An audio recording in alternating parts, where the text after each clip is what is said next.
અરવલ્લી જિલ્લાના મેઘરજ તાલુકામાં કમોસમી વરસાદને પગલે ખેડૂતોને ભારે નુકસાન થયું છે। કપાસ, સોયાબીન, મગફળી, મકાઈ સહિતના પાકોને નુકસાન પહોંચ્યું છે। તો મેઘરજ તાલુકા ભારતીય કિસાન સંઘ દ્વારા મામલતદારને આવેદનપત્ર આપી ઝડપી સર્વે કરીને ખેડૂતોને વળતર ચૂકવવાની માંગ કરવામાં આવી છે।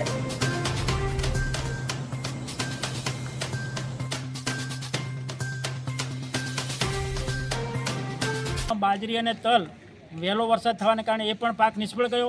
ચોમાસામાં સતત વરસાદને કારણે થોડો જે પાક પાક્યો હતો એ પણ હમણાં લણણીનું કામ ચાલુ હતું। ખેતરમાં મગફળીના પથારા પડ્યા છે, અડદના, સોયાબીનના આ બધા પથારા પડ્યા છે અને ખેતરમાં અત્યારે વરસાદ ચાલુના કારણે અમારો પાક બિલકુલ નિષ્ફળ ગયો છે।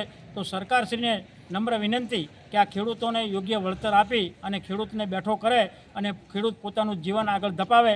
અને જ્યારે મીડિયામાં અને પેપરમાં આવે કે સૌરાષ્ટ્રના 7 જિલ્લા આખા ગુજરાતમાં વરસાદ પડ્યો છે અને અમારું આ અરવલ્લી જિલ્લો અને સાબરકાંઠા જિલ્લો એ આપણા ગુજરાતમાં જ છે, કંઈ પાકિસ્તાનમાં નથી। જ્યારે સૌરાષ્ટ્રના 7 જિલ્લા, ઉત્તર ગુજરાતના પણ અમે અરવલ્લી, સાબરકાંઠા, મેઘરજ તાલુકો બધા અમે ગુજરાતમાં છીએ અને દરેક ખેડૂતને નુકસાન થયું છે।